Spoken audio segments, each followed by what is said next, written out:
habits and connecting the parts.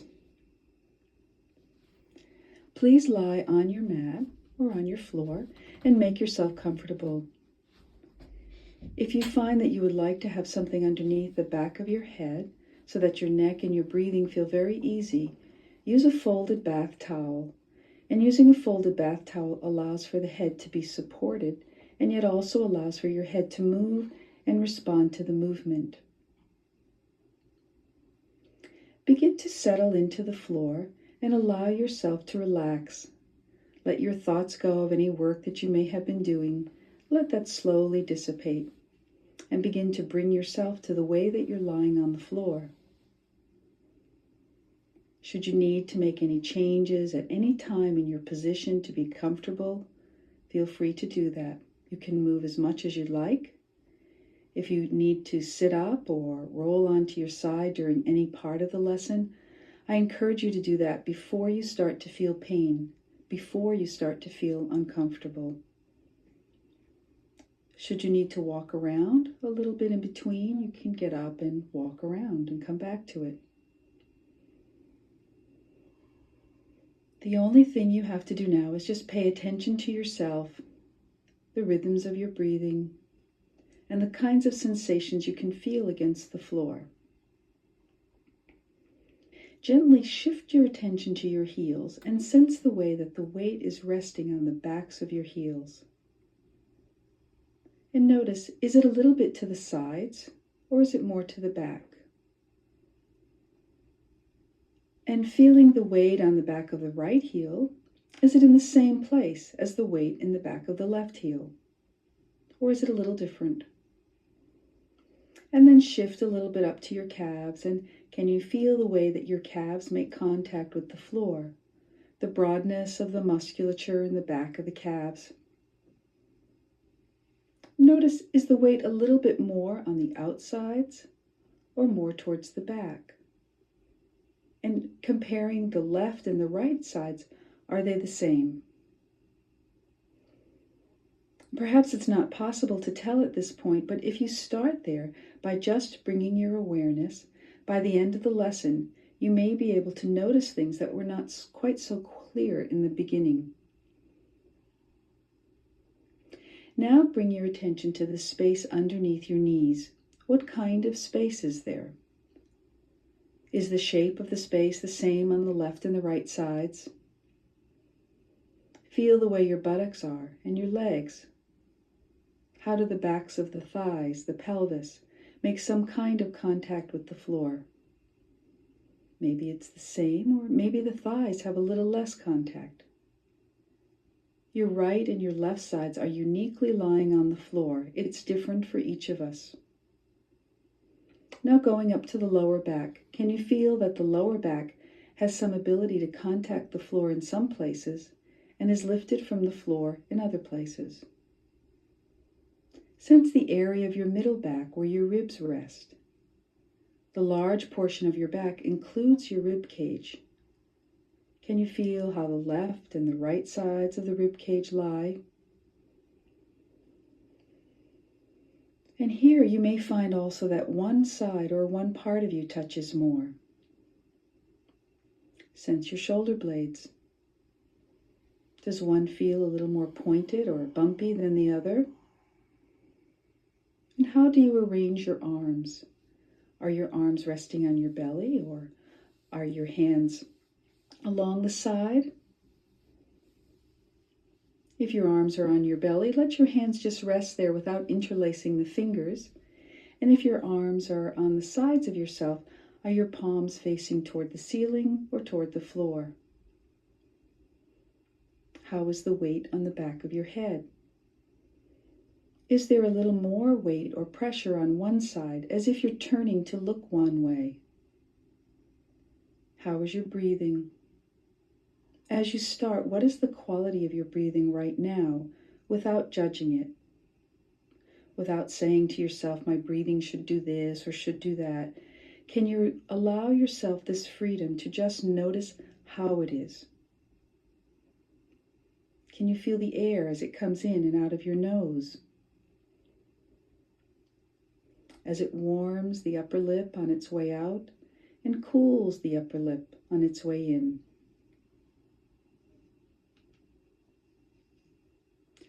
Now, bring both of your legs to standing easily and simply, one at a time. Which leg did you move first? Begin to tilt your legs a little bit to one side and back to the middle, and you choose which direction to go. So both legs go together, and they go to that one side at the same time, and then they come back to the middle. Doing that over and over several times, avoiding any areas of pain or even the idea of this hurting you. Allow the movement to be small, just gently letting both legs go to one side. Which side have you chosen? And why did you choose this side to move your legs to? Did you choose the right side, or did you choose the left side? And through the lesson, we will explore perhaps some of the reasons for this choice.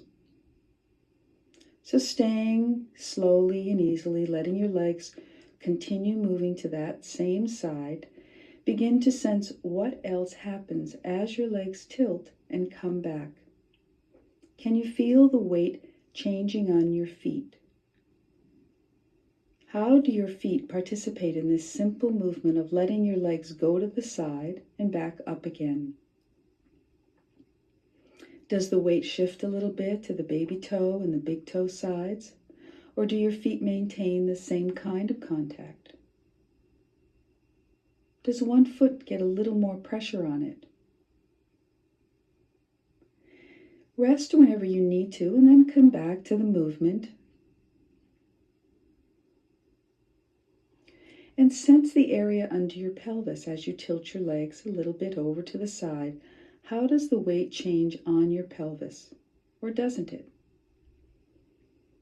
Notice what happens for you as you're tilting the legs, continuing to slowly go to one side. And rest a moment, and please lower your legs.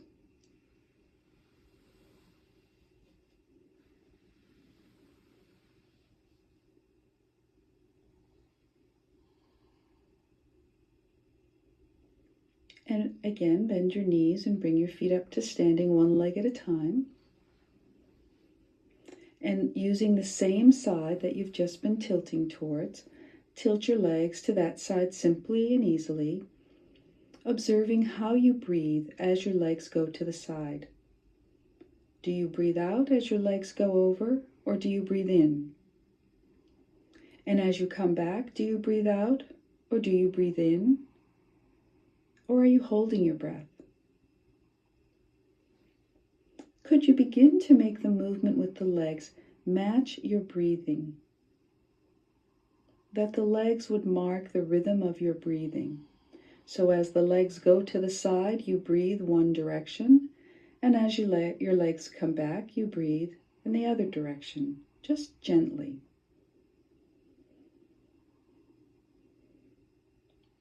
Finding a way, can you make this movement simpler and easier, as if you could do it many, many, many times without getting tired or hurting yourself?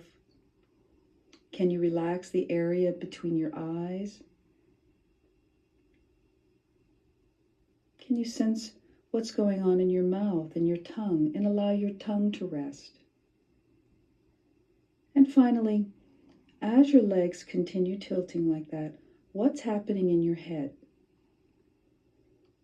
What happens to the distance between your chin and your chest as your legs are tilting? Does it change? Does your head move? And how are you feeling as you increase your awareness during this simple tilting of the legs? Slowly lower your legs one at a time and rest.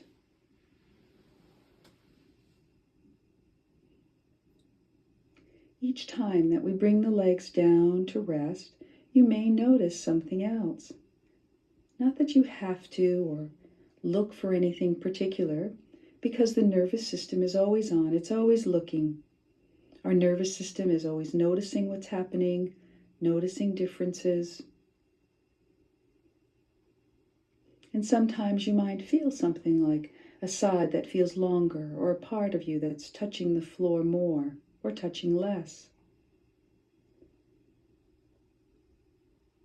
When you lowered your legs to rest, can you tell which leg did you lower first?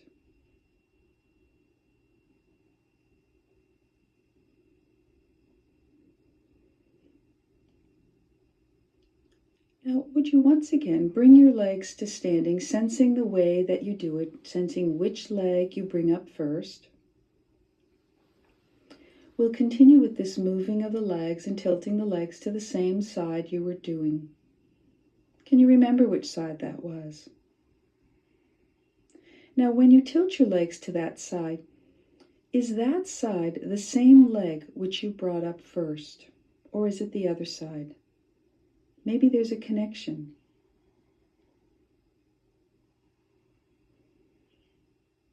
And stop that. Stop your legs in the middle.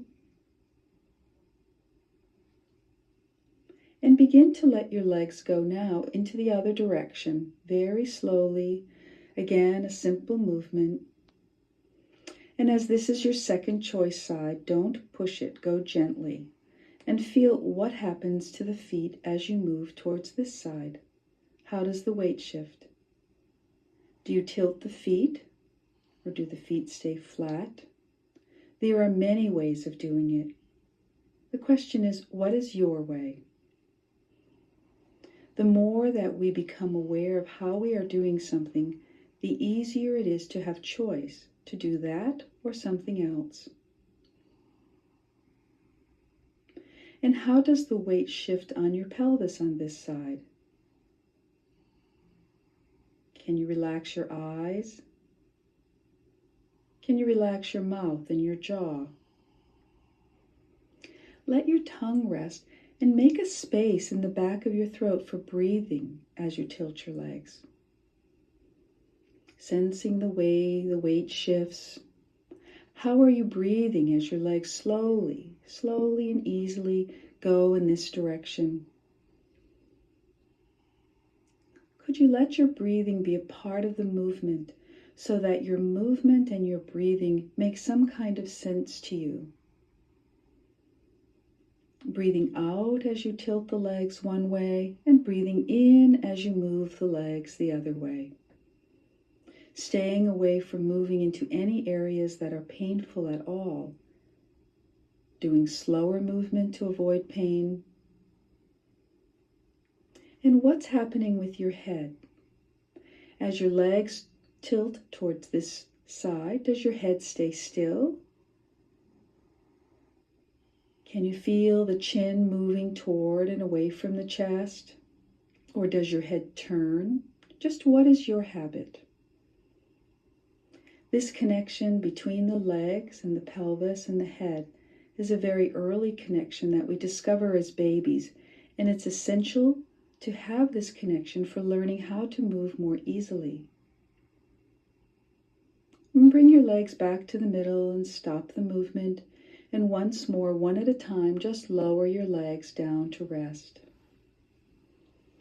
And as you lower your legs, you may notice that some parts of your body are responding to this change of position. You can allow movements that are comfortable to occur through the lesson without tightening up your muscles or trying to prevent movement from other places happening. There's no one right way to do this, except being able to learn to respond to your inner feelings of comfort. Some people fall asleep. It's fine to fall asleep. It's fine to be awake.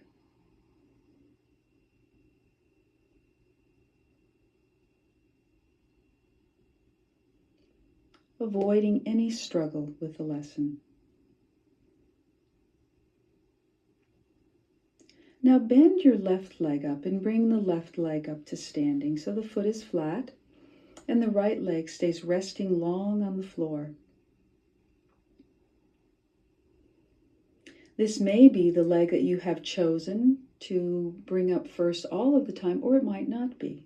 But we'll start the movements with the left leg.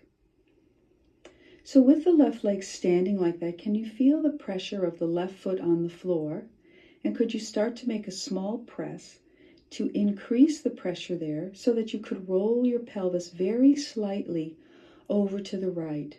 This means you press with the left foot and the left hip will come a little bit away from the floor and the pelvis will roll a little bit over to the right, and then you'll lower it back down.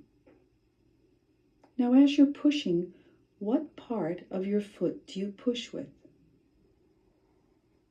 Are you using only the heel? Are you using only the toes?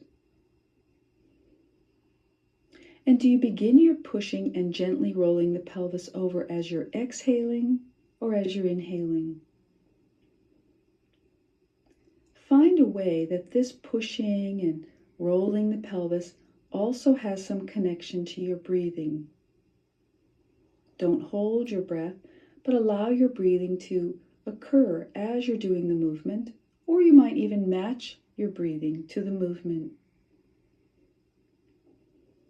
And pause and rest whenever you would like to, and then come back to the movement, paying attention to those feelings of comfort, of ease, of tiredness,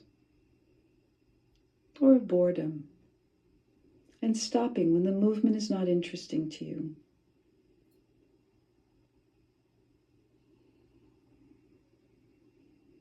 Now, how does the left side come away from the floor?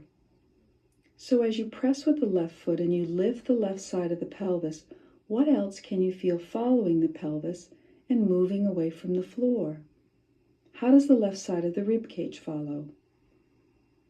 Can you feel how the pressure decreases on the left side as you press the foot and lift the pelvis? Allow your arms to just rest so you're not pushing with your arms at all, but you're finding this pathway of skeletal connection, of pushing through the leg bones, and that force transmits into the pelvis, turns the pelvis, the left side of the hip will lift, the left side of the waist will follow, the left side of the ribs will lift. And how is your breathing?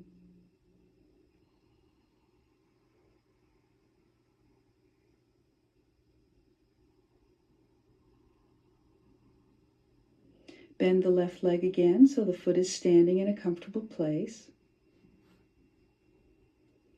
Your shoulders will rest on the floor and begin to press with the left foot to turn the pelvis and let the left side follow along.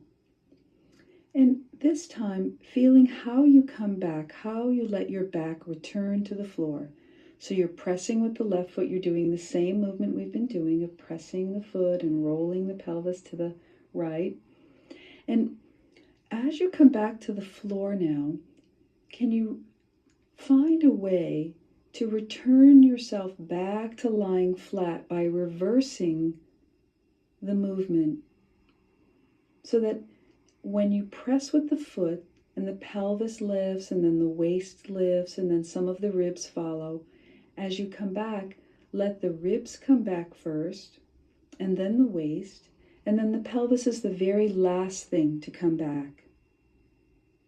So that you peel your left side away from the floor, and then you allow the left side to go back and make soft contact with the floor, doing something in the middle part of your chest to allow yourself to bring the ribs back first. So that the last part to return to the floor is your pelvis, and the first part to go over as you push the foot is your pelvis. Each time that you come back, pause a moment and let all of the effort go before you start again. And then continue gently without holding your breath, your shoulders resting on the floor, pressing with the left foot, rolling the pelvis slightly over, following the movement through you as the ribs turn, and then coming back, letting the ribs come back first, and then the waist, and then the pelvis, and then you stop all of the movement. Can you feel how the left side gets a little lighter and the right side gets a little heavier? The right side receives the weight. The right side flattens against the floor, receives the weight coming over as it's transferred from one side to the other. And for a few simple movements, bring your attention to the way the contact of the right side increases. And then the next time you're back into the middle, lower your leg and rest. The resting is important for two reasons. One, that you've been working and using your muscles. And the second is so that your brain has a chance to notice changes that have happened. It's through this noticing of differences that we allow ourselves more choice and more options for movement. Now bring your right arm up alongside your head to rest with the back of your hand on the floor. The elbows as straight as comfortable but not locked in any position. And place your arm somewhere where the entire back of the arm and the entire back of the hand can really be on the floor. There's no strain in your shoulder or your chest. And for many of us, that means that the arm is not close to the ear, but it's a little bit out to the side. So let your right arm go out to the side as much as possible or as much as necessary so that you can really rest the right arm on the floor and you can breathe easily and not feel any strain in your shoulder joint or any strain in your chest or your breathing. Take a few moments to find the place where your arm can be really quite comfortable and you can let it lie there quite easily.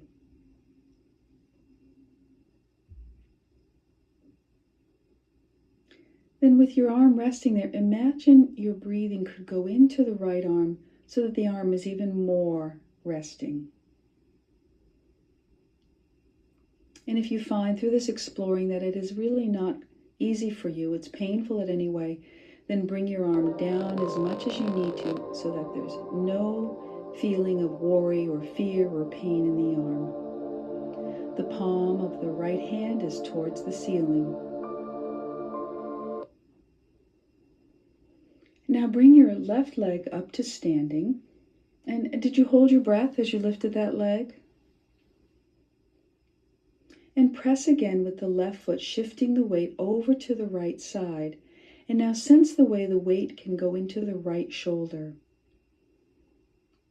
Connect your breathing and your moving so that it makes some kind of sense for you, as long as you're not holding your breath.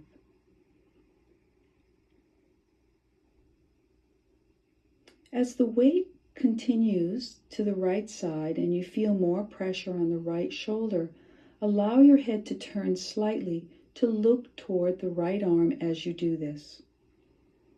So easily and gently you turn your head a little bit to look towards the right arm and to look toward the right hand if that's comfortable for you. Don't strain in your shoulders. And then after you do that, then you come back. Now bring your attention to the back of the right hand on the floor. Can you feel how the back of the right hand touches the floor? And as you press through your foot and the weight goes through you towards the right shoulder and into the right arm, what happens along the back of the right hand? As you press through the leg, does the back of the right hand move at all? Can you find a way without straining of exploring the movement so that the right hand can just inch a little bit longer? Now this is where often our effort and our will start to become enmeshed in our movement. So try to find a way to feel that the back of the hand slides a tiny bit without letting your effort and your will do it. Explore ways of pushing and ways of directing the force through the skeleton so that it goes through your bones and try to find this skeletal connection from the pressing of the left foot to the right shoulder, the arm, and the hand. Your face turns slightly towards the right arm, and the right arm will gently lengthen, and the whole right side gets a tiny bit longer. Can you let your breathing be easy and without stopping? If you feel any strain in the shoulder, you're doing too much. Do less. Let your breathing help you. Perhaps it's easier if you breathe out as you start the pressing and the turning. And now as you come back down with the pelvis, what happens to the back of the right hand? Can you feel that the back of the right hand can follow and slide back down? So gently, simply making it an easier movement. Continue pressing, allowing the force to travel through you. And does the right hand move when you first press the foot, or does it happen halfway through, or when the pelvis is turned all the way?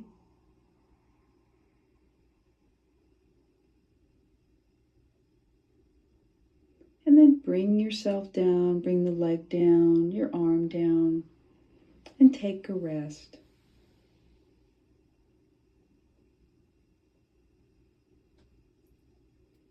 What can you sense in the movement of your rib cage as you're breathing? The movement of the right side and the left side.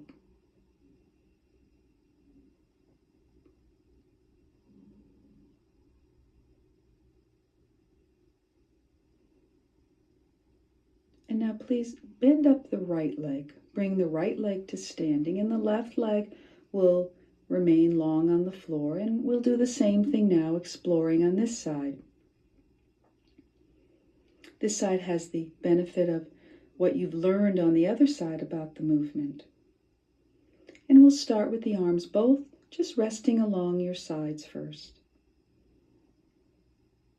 Starting with the beginning piece, just press the right foot against the floor and find exploring, how can I press with my right leg? How can I use my whole foot, not just the heel, not just the toe?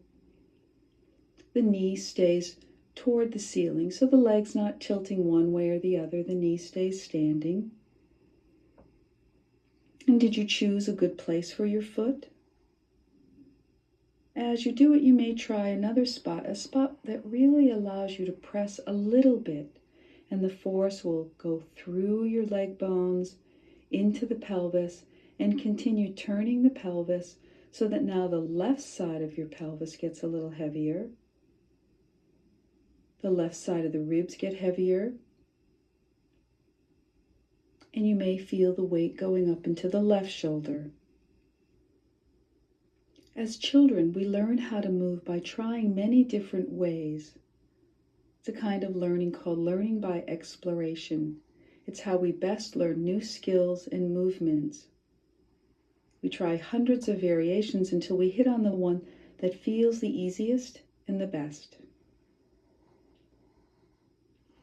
Now, as you're pressing with the right foot, the weight shifts over to the left side. And how does it go back?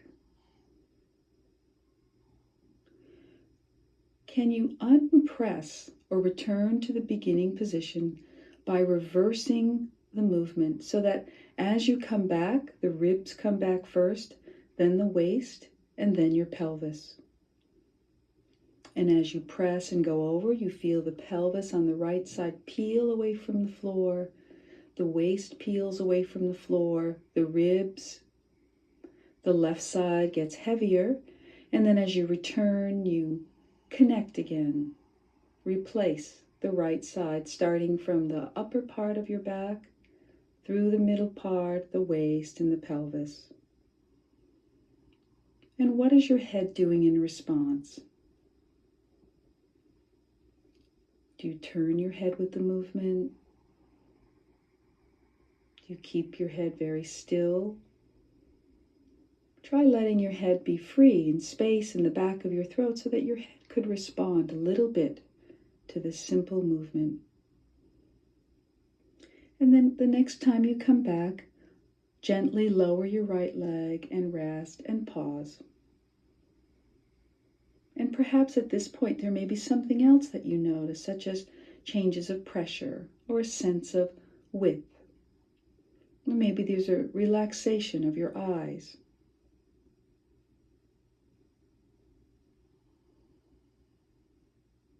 And bring your left arm alongside your head, finding where that arm can completely rest so the elbow is extended. And the most important thing is to have the elbow straightened, not that the arm needs to be close to the ear. So bring it out to the side, away from the head enough so that really you can feel the back of the left hand on the floor. The palm is turned toward the ceiling. Now bend the right leg again and bring your leg to standing and press with the right foot a little bit so you can roll your pelvis to the left, simply, easily, breathing, making every movement that you do be in the service of your breathing. So there's absolutely no holding of your breath. If you find that you're doing anything that hurts a little bit, your breathing will stop. So do less movement. Stay away from any painful areas. Allow your head to turn in the same direction your pelvis is turning, so that as you press with the right leg, the head looks toward the left arm. And with your head turning toward the left arm, can you feel, just as we did on the other side, what is happening underneath the hand? There's many ways this particular movement can be done, but for today, could you find a way to transfer that force through your spine, through your skeleton, so that none of the muscles or joints get jammed up or compressed, and you can feel the left arm get a little bit longer by just creeping a small distance along the floor. And as you come back, and you come back to the middle, and you let all the work go, you feel that left hand sliding towards you again. So there's this lengthening through the diagonal movements, and then there's this coming back to the middle. Can you let your head be really involved so that the whole spine is rolling? You turn your head, you look towards the left hand, and find a way to make this movement feel nice. It's a basic movement connection.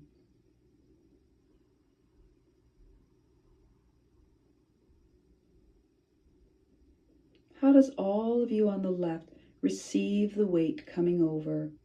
Can you make the left side softer so that as you push simply and easily with the right foot, the left side is ready to take that weight and receive the weight?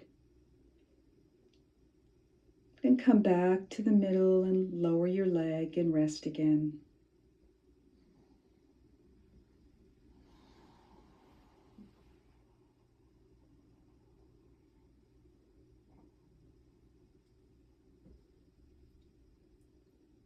And sense the way that you're resting. Can you enjoy this freedom in your breathing? And how do you allow yourself to be supported by the floor, to let your weight go so that you're not holding yourself up or pressing backward?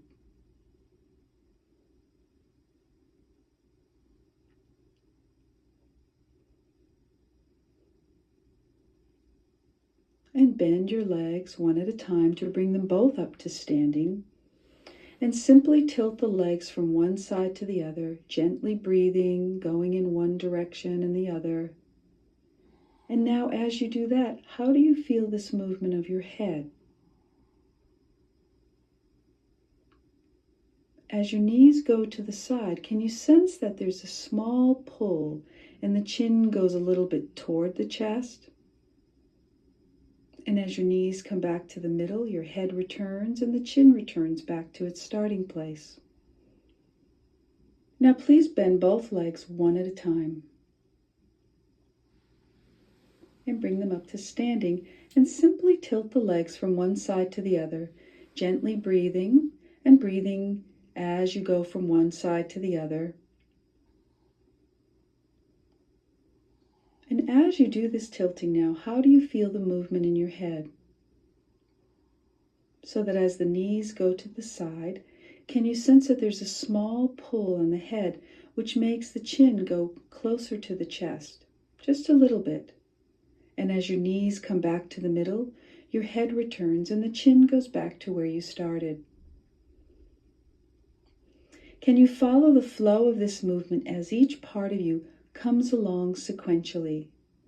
The pelvis peels away, and then the ribs peel away from the floor, and then everything comes back to the middle, and the other side slowly peels away, and the movement of the legs invites the movement of the pelvis, which sends that movement up through the spine,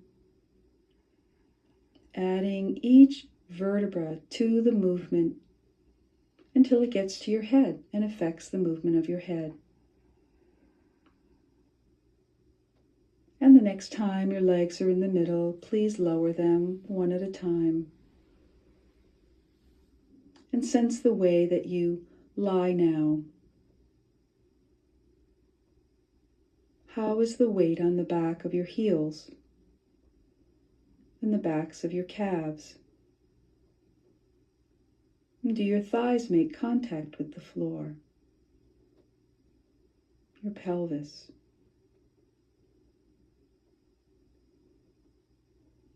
What is the feeling under your lower back,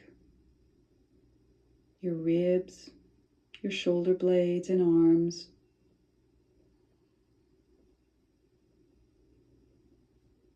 How do you rest your arms now?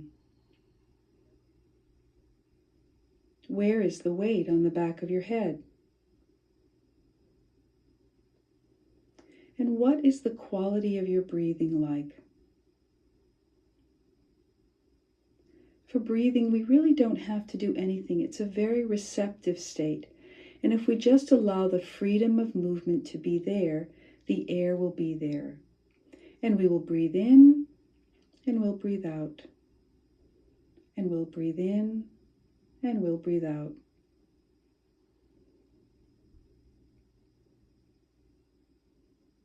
And slowly, taking this quality of breathing with you, would you begin to find a way to roll on your side and come up?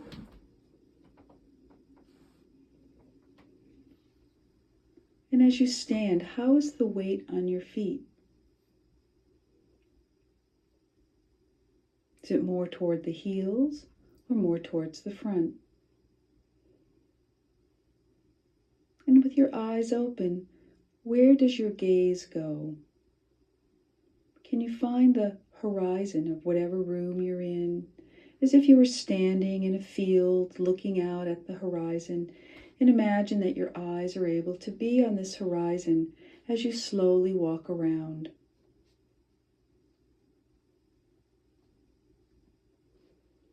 Finding what the sense of your walking is now. And it's not important that anything in particular happens, but that you allow this time for your nervous system, again, to do what it does without your interference. Feeling ourselves, learning from our new sensations, and returning throughout the day to this quality of our breath and asking ourselves, am I breathing? Am I breathing out? Am I breathing in? And this is the end of the lesson.